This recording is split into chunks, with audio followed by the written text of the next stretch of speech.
जय हिंद दोस्तों, विराट गुरुकुल के ऑनलाइन प्लेटफॉर्म में आप सभी का बहुत बहुत स्वागत है। यूपी पुलिस री एग्ज़ामिनेशन को टारगेट करके हमने जनरल स्टडीज़ और मैथमेटिक्स की जो सीरीज़ लॉन्च की है, ये उसी सीरीज़ का नेक्स्ट लेक्चर है।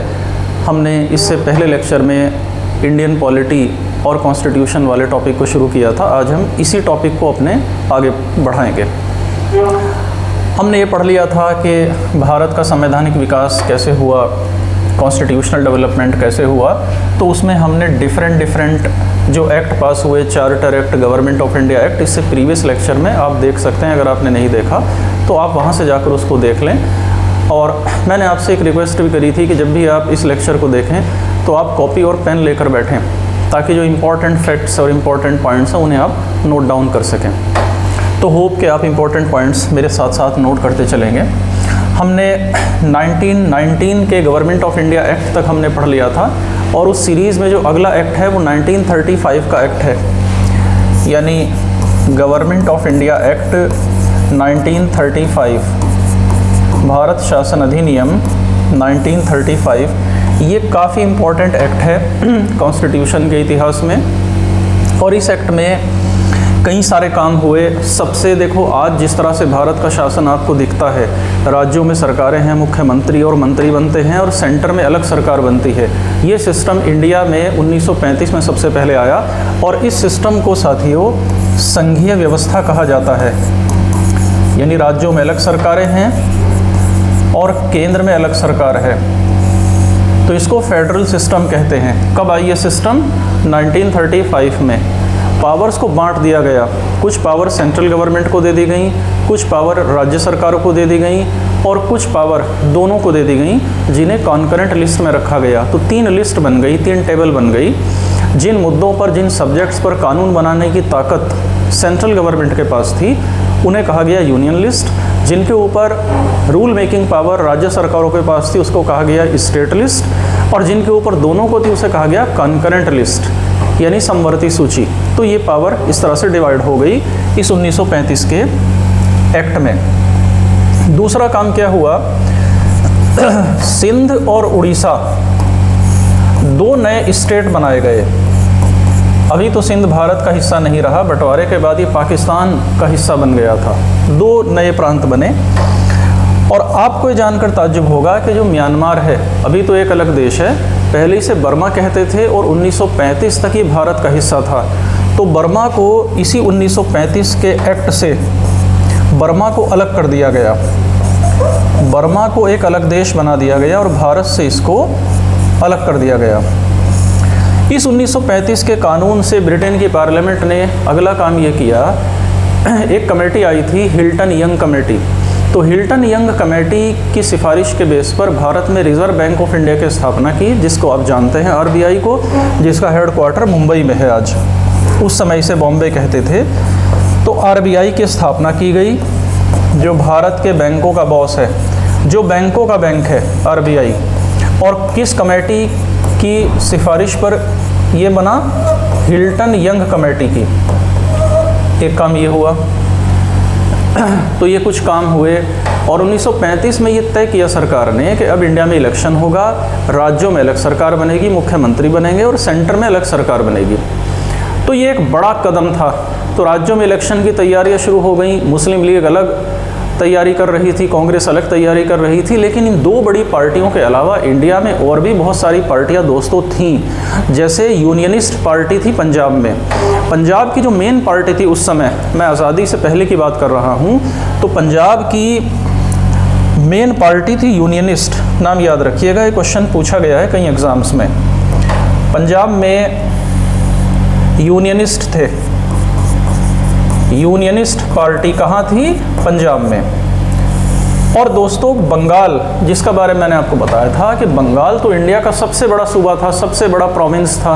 बंगाल को आप इसके बड़े साइज़ को आप इस तरह से अंदाज़ा लगाइए कि वर्तमान का बांग्लादेश, वर्तमान का पश्चिम बंगाल भारत का प्रांत है, वर्तमान का उड़ीसा, बिहार, ये सारा बंगाल था। कितना बड़ा प्रांत था, भारत का 1/4 तो बंगाल ही था। तो इस बंगाल की एक बहुत बड़ी पार्टी थी कृषक प्रजा पार्टी। कृषक प्रजा पार्टी। तो ये दो पार्टियां थी, मतलब बड़ी पार्टियां तो कांग्रेस और मुस्लिम लीग थी ही, लेकिन ये भी मैदान में पूरा दम ठोक रही थी। और 1935 के कानून के आधार पर इंडिया में इलेक्शन होने जा रहा था और 1937 में साथियों ये इलेक्शन हुआ भारत में। और 37 के इलेक्शन में 11 प्रांत थे। 11 प्रांतों में जो रिजल्ट आए उसमें 5 ऐसे राज्य थे जहां कांग्रेस को फुल मेजॉरिटी मिली, कांग्रेस को, और 3 ऐसे स्टेट थे जहां पर कांग्रेस ने मिलजुल कर सरकार बना ली, 3 प्रोविंसेस में। इस तरह कांग्रेस की गवर्नमेंट 1937 के इलेक्शन में 8 जगह बनी, 5 जगह अपनी बहुमत से और 3 जगह मिलजुल कर। पंजाब और बंगाल में किसी की सरकार नहीं बनी, ना मुस्लिम लीग की और ना कांग्रेस की। जैसा कि मैंने आपसे अभी बात की कि जो यूनियनिस्ट पार्टी थी इन्होंने पंजाब में सरकार बनाई, और जो कृषक प्रजा पार्टी थी इसकी बंगाल में सरकार बनी। ये दोनों गैर कांग्रेसी और गैर मुस्लिम लीगी दल थे। हालांकि ये व्यवस्था लंबे टाइम तक चल नहीं पाई क्योंकि सेकेंड वर्ल्ड वॉर शुरू हो गया, और सेकेंड वर्ल्ड वॉर में कांग्रेस ने इस्तीफ़ा दे दिया था। जहाँ जहाँ कांग्रेस की सरकार थी, इस्तीफ़ा क्यों दिया? कांग्रेस ने कहा कि भारत की सेना को अंग्रेज़ों ने इस सेकेंड वर्ल्ड वॉर में क्यों भेजा, जबकि भारत का तो इस सेकेंड वर्ल्ड वॉर से कोई लेना देना था नहीं। तो ये आधार बनाकर, ये ब्लेम करके कांग्रेस ने जहाँ जहाँ सरकार बनाई थी वहाँ से कांग्रेस ने रिज़ाइन डाल दिया। रिज़ाइन कर दिया तो फिर मुस्लिम लीग ने बड़ी खुशी जताई इस बात पर, क्योंकि मुस्लिम लीग और कांग्रेस के बीच 36 का आंकड़ा था उस समय, और मुस्लिम लीग ने मुक्ति दिवस मनाया। ये इतिहास में आप पढ़ेंगे, ये आप पढ़ चुके होंगे। और भारत में सांप्रदायिकता का जिन बोतल से फिर बाहर आ गया, दंगे शुरू हो गए। ये बात है 1939 की। तो भारत की आज़ादी की लड़ाई और संविधान बनाने का जो लड़ाई थी, जो डिमांड थी, वो एक नए दौर में यहाँ से चली जाती है। इसके बाद साथियों,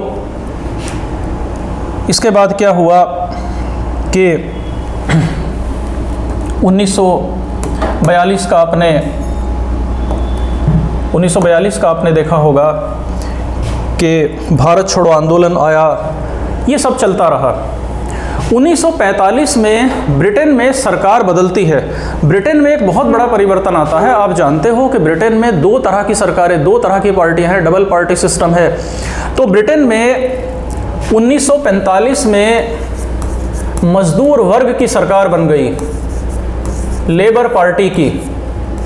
ये बड़ा इम्पोर्टेंट डेवलपमेंट हुआ।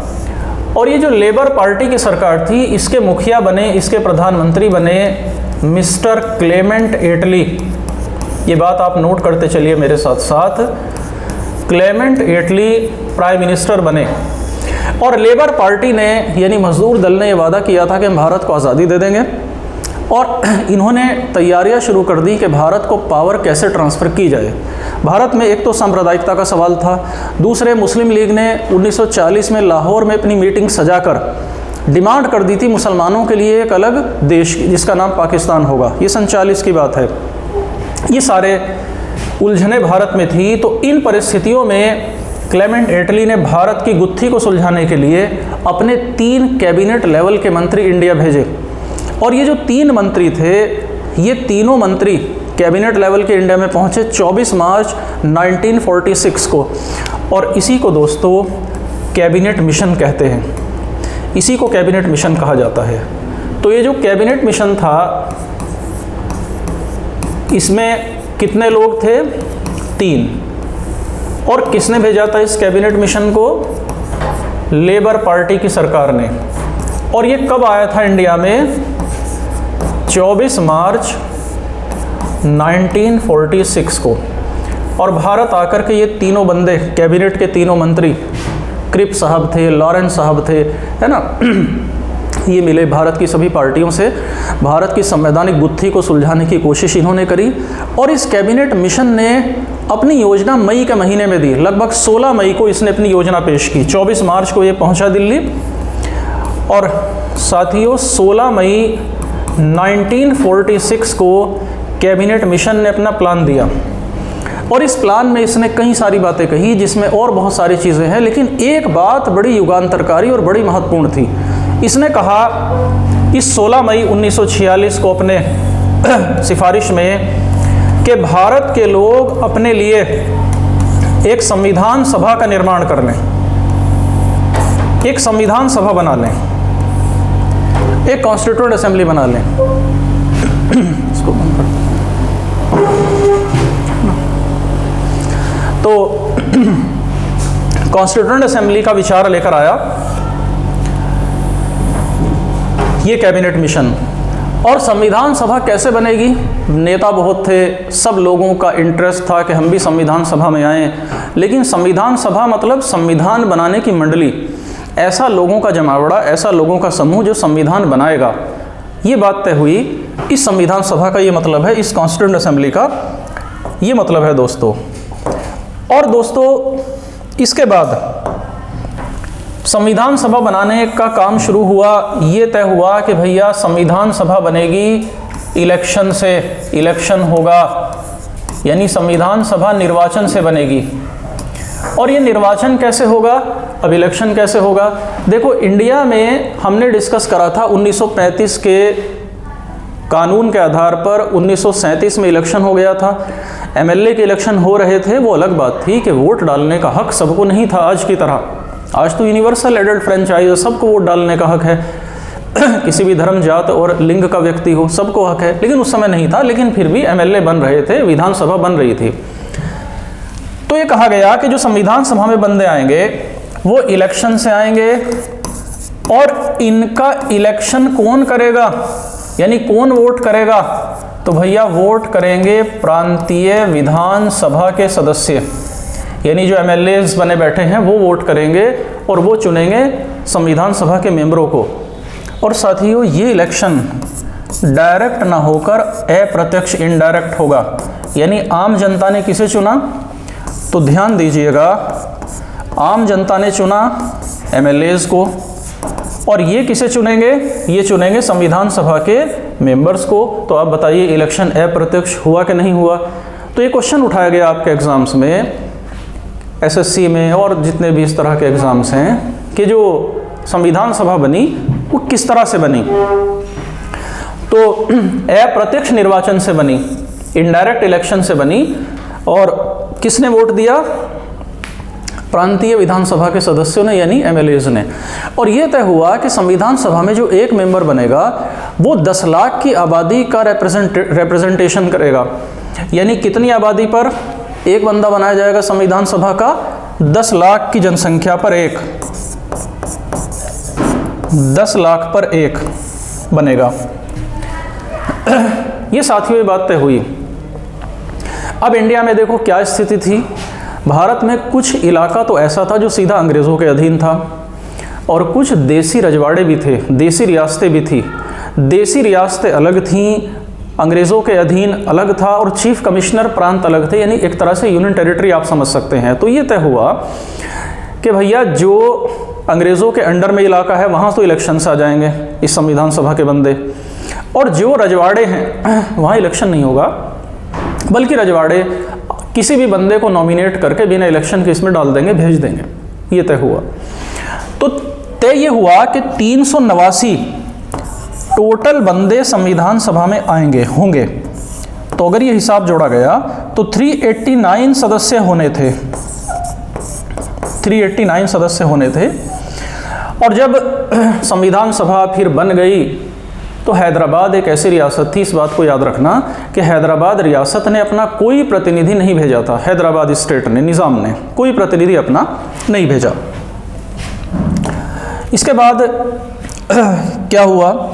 इसके बाद के घटनाक्रम में इलेक्शन हो गया, संविधान सभा बन गई, राजेंद्र प्रसाद चुनकर आ गए, पंडित नेहरू चुनकर आ गए, डॉक्टर भीमराव अंबेडकर चुनकर आ गए, सरदार वल्लभ भाई पटेल आ गए, ये सब लोग आ गए। तो इसकी पहली बैठक कब हुई संविधान सभा की? ये क्वेश्चन भी अनगिनत बार उठाया गया कि संविधान सभा की पहली बैठक, फर्स्ट मीटिंग कब हुई? तो 9 दिसंबर 1946 को संविधान सभा की पहली बैठक हुई दोस्तों। और जैसा कि परंपरा है कि जब भी कोई बैठक होती है तो उसका एक अध्यक्ष चुना जाता है। तो संविधान सभा के एक सीनियर मेंबर थे सच्चिदानंद सिन्हा साहब, उसको इसका अध्यक्ष चुन लिया गया। तो क्वेश्चन उठता है कि संविधान सभा के पहले अध्यक्ष कौन थे? तो श्री सच्चिदानंद सिन्हा, नोट कर सकते हैं इस नाम को। हालांकि ये टेम्परेरी चेयरमैन थे, अस्थायी थे। अब एक बात आप देखेंगे, अब जो मैं डेट की चर्चा करूंगा संविधान सभा की, आप पहली डेट याद कर लो 9 दिसंबर, और इसके 2-2 दिन के अंतराल पर बैठकें होंगी अब संविधान सभा की। और ये बैठक हुई कहाँ? ये बैठक हुई दिल्ली के जो पुराना वाला संसद भवन है, उसे उस समय केंद्रीय संसद कहते थे, सेंट्रल पार्लियामेंट कहते थे, वहाँ ये बैठक हुई। तो केंद्रीय संसद में बैठक हुई दिल्ली में 9 दिसंबर 1946 को, ये पहली बैठक हुई दोस्तों। सच्चिदानंद सिन्हा साहब इसके अध्यक्ष बने। इसके बाद 11 दिसंबर को दूसरी बैठक होगी। मैंने आपसे अभी बताया कि 2-2 दिन के अंतराल पर बैठकें होंगी। तो 11 दिसंबर यानी 1946 की सर्दियों में 11 तारीख को दिसंबर की दूसरी बैठक हुई। इस बैठक में परमानेंट अध्यक्ष चुन लिया गया संविधान सभा का, और वो अध्यक्ष थे श्री राजेंद्र प्रसाद। तो श्री राजेंद्र प्रसाद स्थायी अध्यक्ष हो गए, परमानेंट अध्यक्ष हो गए। नोट करें कि संविधान सभा का क्वेश्चन पूछा गया कि स्थायी अध्यक्ष कौन था? तो राजेंद्र प्रसाद जी थे, राजेंद्र प्रसाद, ये बने अध्यक्ष।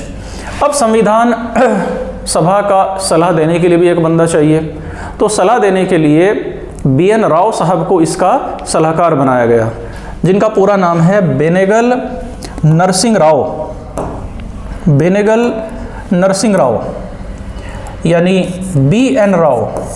तो क्वेश्चन उठाया गया कि संविधान सभा का सलाहकार कौन था? तो याद रखेंगे BN राव। अच्छा, यहाँ पर एक बात और जान लीजिए,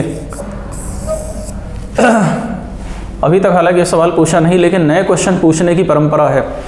BN राव की फुल फॉर्म मैंने आपको बताई, बेनेगल नरसिंह राव। तो कमीशन कई बार शरारत भरे सवाल भी पूछता है। कई बार कमीशन क्या करेगा कि BN राव नहीं लिखेगा, वो लिख देगा कि बद्री नारायण राव, एक विकल्प ए में, बी में लिख देगा बेनेगल कुमार राव, सी में लिख देगा बेनेगल नरसिंह राव। तो याद रखना कि इनका पूरा नाम क्या था? बेनेगल नरसिंह राव, ये नाम था दोस्तों संवैधानिक सलाहकार का। संविधान का काम कोई मामूली काम नहीं था, एक बड़ा काम था।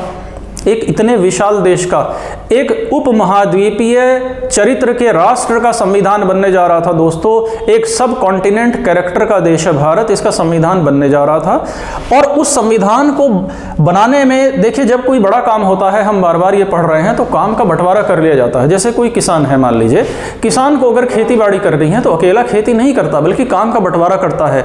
कुछ लोगों का काम होता है बीज डालना, कुछ का काम होता है सिंचाई करना, कुछ का काम होता है फसल काटना। इसी तरह संविधान जैसे बड़े काम को सरल बनाने के लिए कई कमेटियां बनाई गई। कुछ बड़ी कमेटियां बनी, कुछ छोटी कमेटियां बनी, और हमारे एग्जाम में यहां से भी सवाल पूछने की परंपरा है। तो कई सारी कमेटियां बनी संविधान के काम को सफल बनाने के लिए। इन कमेटियों में इंपॉर्टेंट कमेटी की अगर मैं बात करूं तो एक कमेटी थी प्रांतीय संविधान समिति। इनके मुखिया को पूछा गया है कि कौन इसका अध्यक्ष था।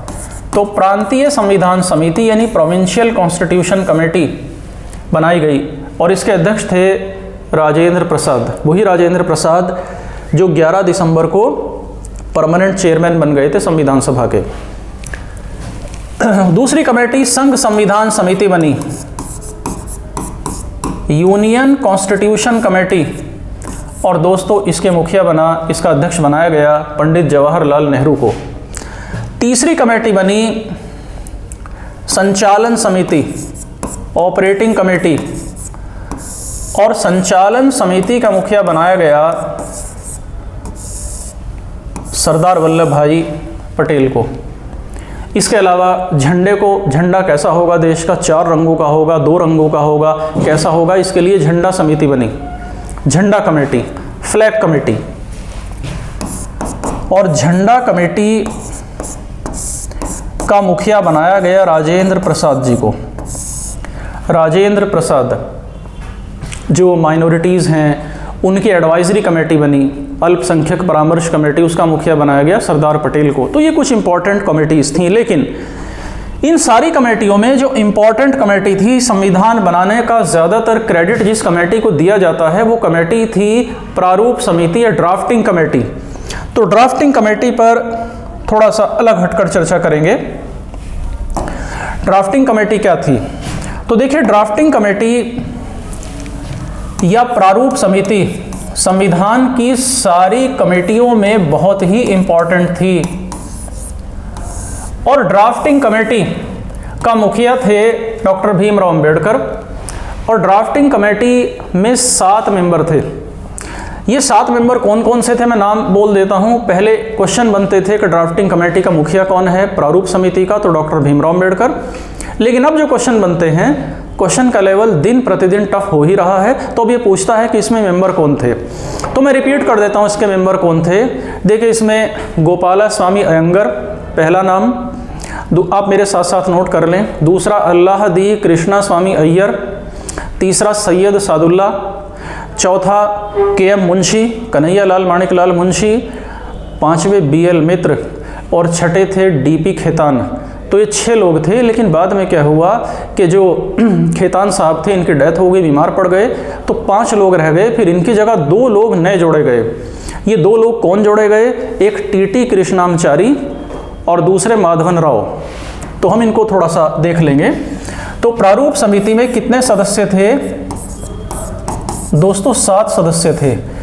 ये 7 सदस्य कौन कौन थे? तो इन 7 सदस्यों में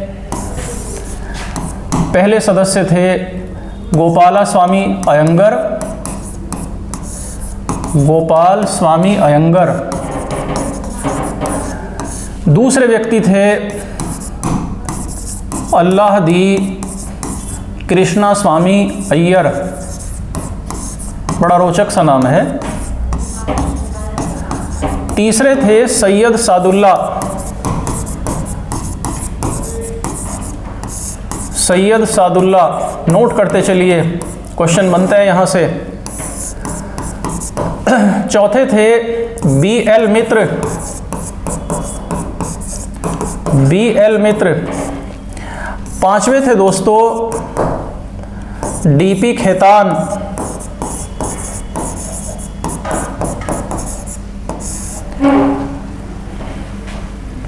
और छठे थे के.एम. मुंशी। अभी हम के.एम. मुंशी के बारे में भी 1-2 इंपॉर्टेंट फैक्ट डिस्कस करेंगे। तो डी.पी. खेतान नहीं रहे, तो कितने बंदे रह गए? 5। इनकी जगह पर फिर 2 बंदे ले आए गए। कौन ले आए गए इनके स्थान पर? इनके स्थान पर दोस्तों ले आए गए 2 व्यक्ति ले आए गए। एक माधवन राव, ये आ गए इनकी जगह पर इनकी डेथ के बाद, और दूसरे दोस्तों इनकी जगह पर आ गए टी. कृष्णामचारी। ये नोट कर लीजिए, ये बड़ा इंपॉर्टेंट बात है।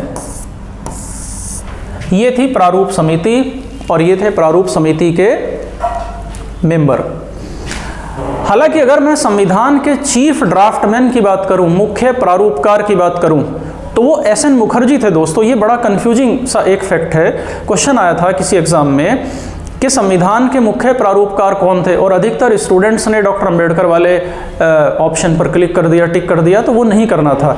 तो संविधान के प्रमुख प्रारूपकार या चीफ ड्राफ्ट्समैन कौन थे? एस.एन. मुखर्जी। याद रखना इस बात को, एस.एन. मुखर्जी। एक और इंपॉर्टेंट फैक्ट है, संविधान का सेक्रेटरी कौन था संविधान सभा का?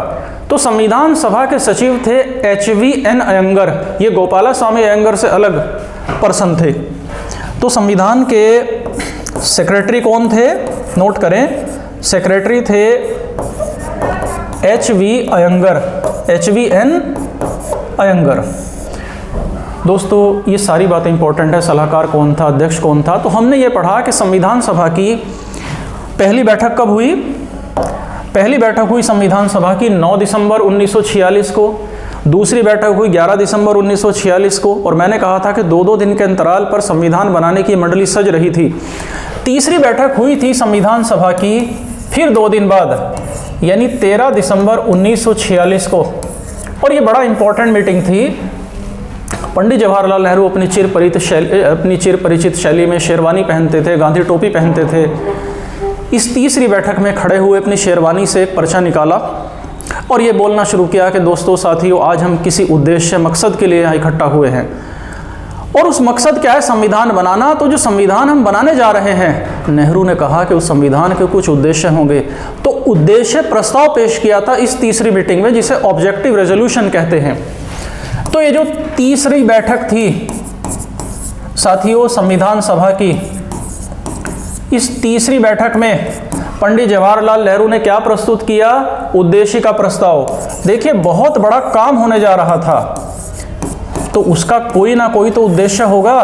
तो संविधान के उद्देश्य क्या होंगे, इसके लिए अपने शेरवानी से पर्चा निकालकर पढ़ा, और इसी को साथियों ऑब्जेक्टिव रेजोल्यूशन कहते हैं या उद्देश्य का प्रस्ताव कहते हैं। और याद रखना इस बात को कि यही उद्देश्य का प्रस्ताव आज संविधान की प्रस्तावना कहलाता है, संविधान का प्रियम्बल कहलाता है। तो इस संविधान की जो प्रस्तावना है, यानी भारत के संविधान की अगर आप किताब पढ़ोगे आज की तारीख में, तो दोस्तों आपको सबसे पहले उसमें प्रियम्बल दिखता है, प्रस्तावना दिखती है। तो इस प्रस्तावना की जड़ें कहाँ हैं? पंडित नेहरू के लाए गए, पेश किए गए इसी उद्देश्य का प्रस्ताव में उसकी जड़ें हैं। याद रखना इस बात को। संविधान बनाने का काम चलता रहा, बैठकें होती रहीं।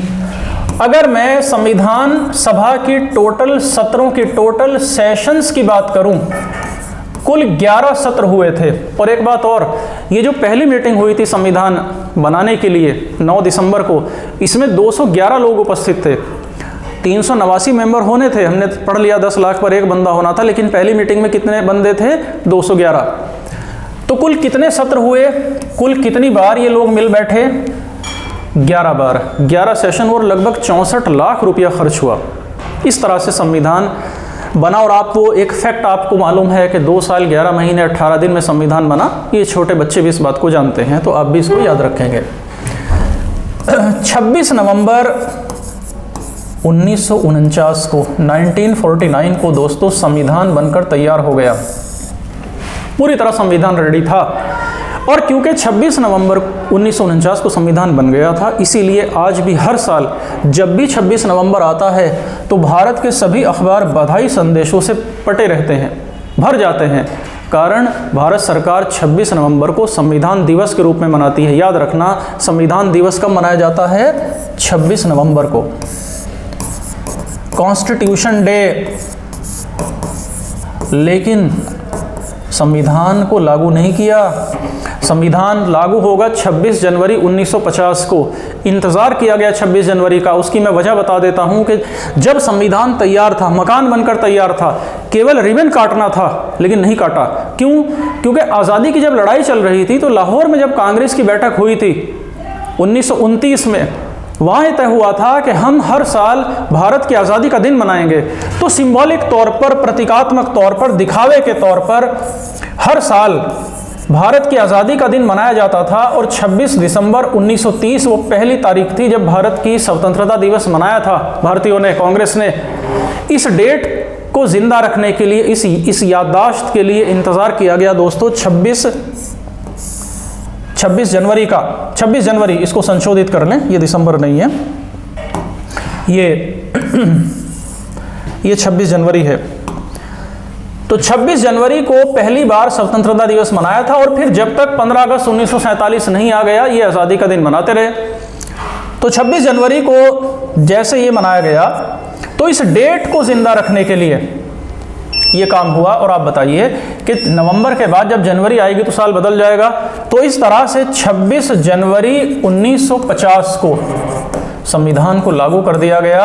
और इसी दिन भारत को गणतंत्र घोषित कर दिया गया दोस्तों, गणतंत्र, रिपब्लिक। और 26 जनवरी को हर साल आप रिपब्लिक डे मनाते हो, और हम सब 15 अगस्त 1947 को मिलकर के स्वतंत्रता दिवस या इंडिपेंडेंस डे मनाते हैं। तो संविधान इस तरह से बना। संविधान 26 नवंबर 1949 को अस्तित्व में आ गया। अब क्वेश्चन उठता है कि जो संविधान सभा बनी थी 9 दिसंबर 46 को पहली मीटिंग हुई इसकी आखिरी बैठक कब हुई? तो साथियों, इसकी जो आखिरी बैठक हुई थी, इसकी आखिरी बैठक हुई थी 24 जनवरी 1950 को। नोट करिए इस फैक्ट को, 24 जनवरी 1950 को संविधान सभा की अंतिम बैठक हुई, लास्ट सिटिंग। और यहाँ पर संविधान के ऊपर 284 लोगों ने साइन किए, 284 लोगों ने हस्ताक्षर किए। तो इस प्रकार से भारत का संविधान बना। हालांकि इलेक्शन तो भारत में सन 50 को नहीं हुआ। भारत की संविधान सभा की 2-3 विशेषताएं आपको मैं और बता देता हूं। भारत की संविधान सभा डबल रोल में थी, 2 काम कर रही थी। एक तो ये संसद का रोल भी निभा रही थी, पार्लियामेंट का, ये पार्लियामेंट भी थी, भारत के बारे में फैसले भी कर रही थी, क्योंकि गोरा तो अपना बोरिया बिस्तर समेट कर 1947 में चला गया था भारत से इंग्लिस्तान। तो फिर भारत चल कैसे रहा था? तो भैया संविधान सभा ही संसद का रोल कर रही थी, यही पार्लियामेंट के रोल में थी। और दोस्तों दूसरा काम ये क्या कर रही थी? संविधान भी बना रही थी। तो दोहरी भूमिका थी, एक संसद का काम भी यही कर रही थी और दूसरा संविधान का निर्माण भी यही कर रही थी। और एक बात और याद रखना कि जब ये संविधान सभा के रोल में होती थी, यानी संविधान बनाने के, तब इसके अध्यक्ष होते थे राजेंद्र प्रसाद जी। और जब ये संसद के रोल में होती थी तब इसकी अध्यक्षता करते थे जीवी मावलंकर साहब, गणेश वासुदेव मावलंकर। अब ये समझ लीजिए इस फर्क को, क्योंकि आपने कई बार ऐसे क्वेश्चन प्रैक्टिस में किए होंगे कि भारत की संसद के पहले अध्यक्ष कौन थे, पहले स्पीकर कौन थे, तो जीवी मावलंकर साहब थे। तो संविधान सभा ये काम कर रही थी और ये हमने संविधान की कुछ कहानी पर आज डिस्कशन किया। होप के आप सबको ये बात क्लियर हुई होगी। आप सबको ये बात क्लियर है? बात समझ में आ रही है? अगर आप में से किसी को कोई डाउट हो तो आप मुझसे पूछ सकते हैं, मुझसे आप क्वेश्चन कर लीजिए। क्लियर है बात सभी को? हाँ जी, क्लियर है आपको बात? तो ठीक है, आज हम अपने लेक्चर को ही विराम देंगे और हम इससे आगे का जो कहानी है संविधान की, कितने आर्टिकल हैं, कितने पार्ट हैं, 1 बाय 1 हम डिटेल से पढ़ते चले जाएंगे। आज तक के मैटर को आप तैयार कर लीजिए। तो थैंक यू दोस्तों, एंड जय हिंद।